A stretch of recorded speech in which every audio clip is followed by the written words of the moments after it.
Greetings, greetings, greetings. I hope this day finds you safe, healthy, and happy and thriving at whatever you're doing, wherever you're doing it. Just hope you're having a great time. Hope you're enjoying yourself. I'm going to have a short show today, and the reason is because I am on vacation. I am, you notice this is not my usual backdrop here. This is the beautiful townhouse where my beloved Lisa and I are staying at Fox Hunt in Sapphire, North Carolina. Sapphire's in the mountains, and we're enjoying the mountains of North Carolina for really the first time. We've had friends that we visited in North Carolina, but that live in the mountains, live in a town called Nebo, which is around Lake James, if you know about that one. But we've never done anything on our own, where we just came to explore and see the mountains. So we did a hike today. And by the way, this is the New Thought Media Network. I'm Ken Ludwig, and this is Vibrant Living. And as I said, I'm on vacation, so it's going to be a short show, but I do have something I really want to talk about that's really, really important to me. It's really been kind of I hate to sound grandiose, but it's like a life-altering thing that has been happening to me lately around a book that we've talked about in the past. Now, I'm on vacation, and I brought all my books with me, except for one. I didn't bring this thing called You, and this thing called You, of course, is where we get our inspirational thought every week from Dr. Holmes. And this is funny because and I don't have my reading light either. So I can't see, and I'm not going to just do something random because there's something in here that I read quite often that I want to start the day with here. Okay. And here, let's see if I can read this with in this light. I know I am now at the threshold of all good, wisdom, and truth. All the good I can embody is now mine. I have only to open the portals of my soul and accept that which is ready to express through me. I expect fully and emphatically the answer to my prayer today. Right now, do I possess all the things that I so greatly desire? My beloved Lisa shows up with the light. I remove my fear of lack and negation, for it is the only barrier which stands in the way of my experience of good. I alone can remove it, and I do remove it now. In this moment, my good comes to me, enough in despair to give and to share. I can never be exhausted. My good can never be depleted, because that source from which my good comes is inexhaustible. Today, in this moment, the law responds to my thought. My word is one of affirmation, rising from the knowledge that the good, the enduring, and the true are eternalities in my experience. I cannot be apart from that which is my good. My good is assured me by God, the indwelling essence of my life.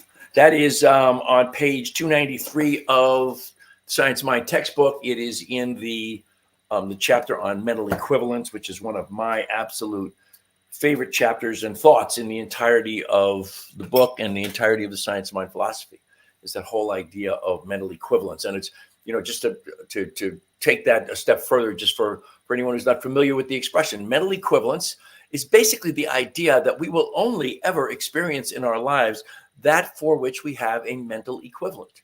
And the example that I love always is, and since it was written over 100 years ago, or right at 100 years ago, the Science of Mind talks in smaller terms, or all the books that were written around that time are much smaller terms. But here's the idea, okay? If you're making $50 a week and you really, really want to make $100 a week, but your mental equivalent of your value of a good salary is that $50, you're never going to get to $100. If you want to get to $100, you have to have a mental equivalent of you earning $100.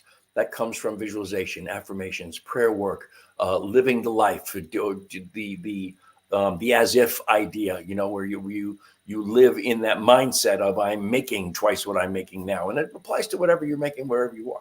Anyway, that's the reading for today. Again, because I don't have my this thing called You along with me. I can see you folks are out there, and I appreciate you watching today. And please feel free to make a comment or ask a question, or just put in your thoughts on whatever we're talking about here today. My thought for the show today was the surrender experiment. And if you've been watching recently, you know that's because I'm reading The Surrender Experiment by Michael Singer.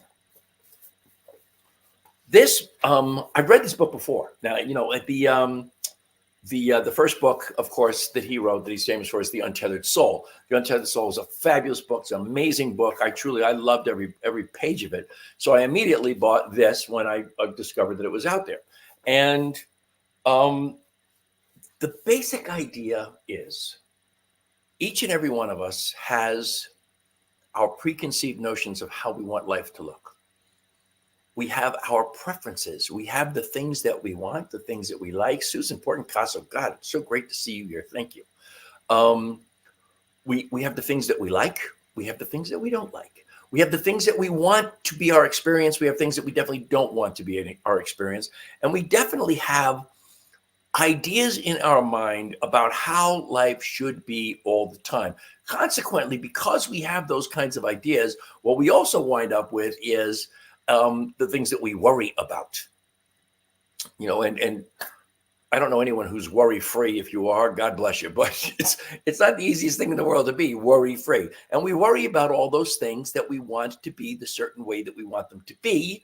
And worrying never makes it happen, and no amount of worrying will ever make it so. And it's, what's that expression that I've come to love? If it's not going to be, no amount of worrying is going to make it happen. And if it is going to be, no amount of worrying is going to make it better. So that's part of the idea of being in the flow of life, of releasing that. And that's what the surrender experiment is really about. It's about the idea of releasing those preferences, releasing my preconceived notions, releasing from myself, from my own idea of life, releasing the idea that when someone presents to me something that really doesn't fit into my idea of the things I want, my immediate response internally is no.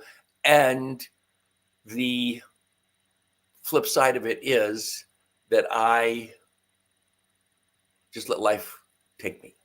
Just push it away. When I say no, push it away.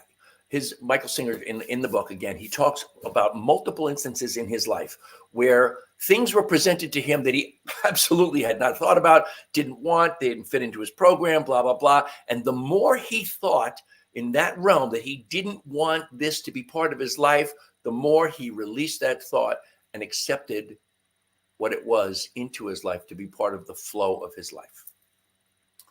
Like I said, I read the book before. Now I'm on my second reading. And by the way, and I'll also tell you this, the book is written in very, very, very short chapters. I think, okay, just flipped in here. There's at least 56 chapters in this book. You see how thick this book is? There's 56 chapters. They're like 3 pages long, 4 pages long at max. Some of them are 2 pages long. I love those kinds of books because I'm a painfully slow reader. So I hate to have really, really long chapters and then stop in the middle of a chapter. That's my own preference. Maybe I should get over that while I'm talking about this. But he talks about all of these things that occurred to him that occurred in his life that he didn't want anything to do with. And the more he didn't want anything to do with them, the more he accepted them and let life just flow. Let life guide him is the way he expresses it. And I have decided that as I'm reading this book, I'm like, wow, this is one of the things that I am looking for in my life, having just, as of yesterday, completed my 73rd year on the planet. Right now, I'm deciding that this is something I want to take on. And I want to learn to be a little bit more in the flow of life, to have my preferences be what life wants to express through me, in, as, and through me. So I'm going to give you an example. And this is really silly, and it's really vulnerable because it's so silly, but trust me on this. This is where I find that Michael Singer talks about how difficult this is. It is tough. It is really difficult. We're at this beautiful vacation resort. We are in there's 16 buildings on this property. Each one of them, I believe each one has 4 units in the building, and they're a townhouse. They're like a split level townhouse. And it's a 2-bedroom. It's beautiful. It's lovely. There are 6 parking spots in front of this building for 4 units. And legitimately, they say you're only supposed to have 1 car apiece. So there's 6 cars parked out in front. Somebody's got 3 cars in one, I believe. But anyway, that doesn't matter. I have the absolute best parking spot for this unit, bar none. This is the best parking spot for this unit. It's also a pretty damn good parking spot for at least one, if not two of the other units, but it's the best one for me. And I've had it since I got here.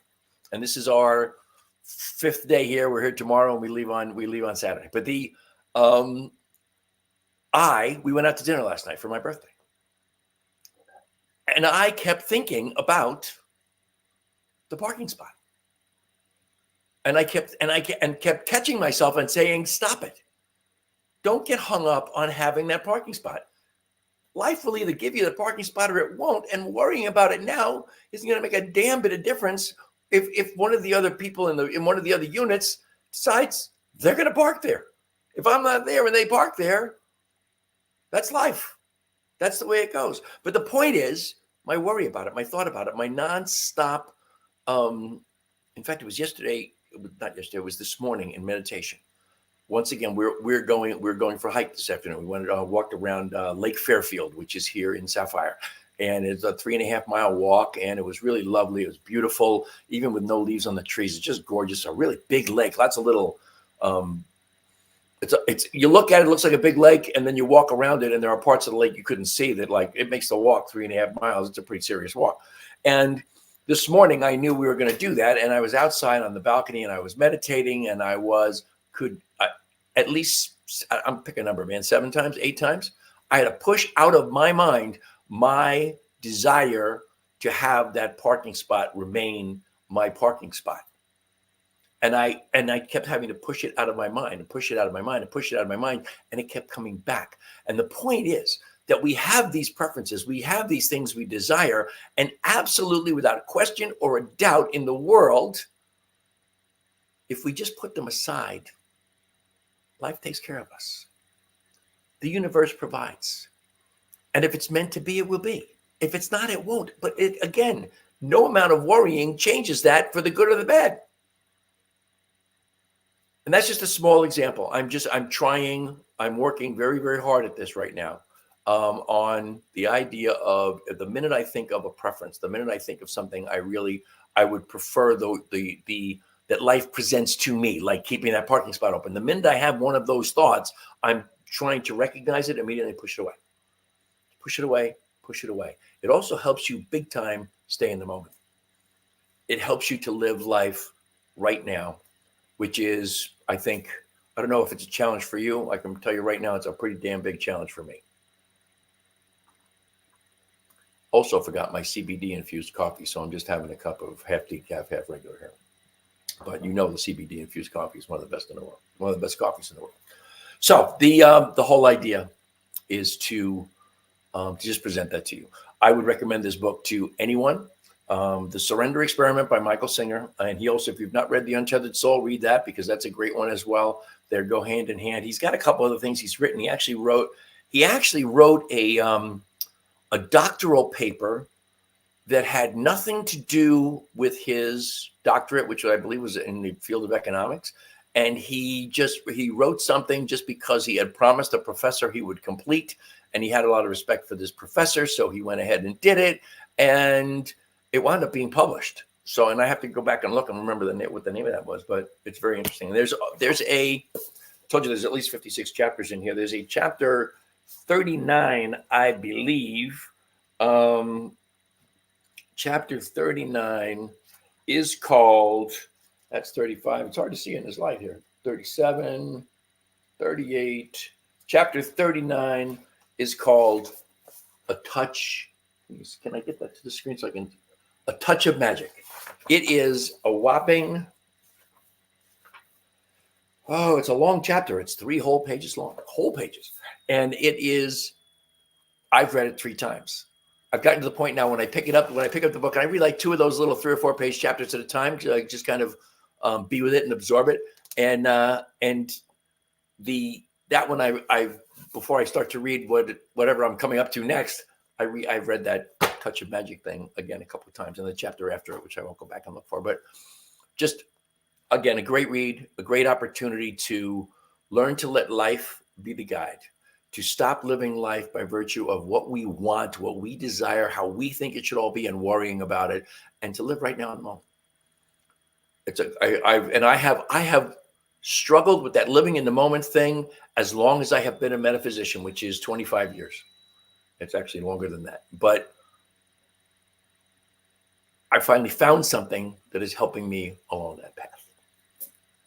So that's it for me. That's all I've got for you today. And I told you it was going to be a short one because I'm on vacation. I want you to remember that New Thought Media Network is a nonprofit organization. Please, please, please go to ntmedia.org. That's newthoughtmedia.org. ntmedia.org. Click on donate, and we will be absolutely thrilled beyond recognition for anything and everything that you provide to us to help us along our path. Be very, very grateful for that. And it is the giving season. So Merry Christmas to us, whatever you decide to bestow upon us. If you want to reach me, that crawl has been going. I didn't mean for it to be going the whole show, but that crawl is where you reach me, teamrockitnow@gmail.com. Of course, always remember this show is brought to you by HempWorks, the provider or the manufacturer, if you will, the end all and be all of the greatest CBD and hemp infused products on the planet, bar none. I can back that up scientifically. I can back it up on marketing. I can back it up on everything. The widest variety of CBD and hemp infused products you're going to find anywhere. Cleanest, purest, most potent, all about how it's manufactured and the fact that it is third-party validated from start to finish. So hempworks.com is where you can find me, hempworks.com/Ken Ludwig. Make sure you go to my page. And what else have I got here for you? If you want to find me on Instagram, I don't know why you would, but I'm at evolving_hippie. That is me. I don't know why you would possibly go there to find me because I haven't done anything on Instagram in probably close to a year at this point, but that's my page. And again, if you want to find me, teamrockitnow@gmail.com. Let's go back to the donate to newthoughtmedia.org. And that's all I got for you. As always, I'm immensely grateful for the great gift of your time and your attention. I wish you all the love and all the blessings the universe has to offer. I hope you will join me every Thursday right here on New Thought Media Network at 2 o'clock Mountain Time and 4 o'clock Eastern Time. But until then, my friends, until the next time, namaste.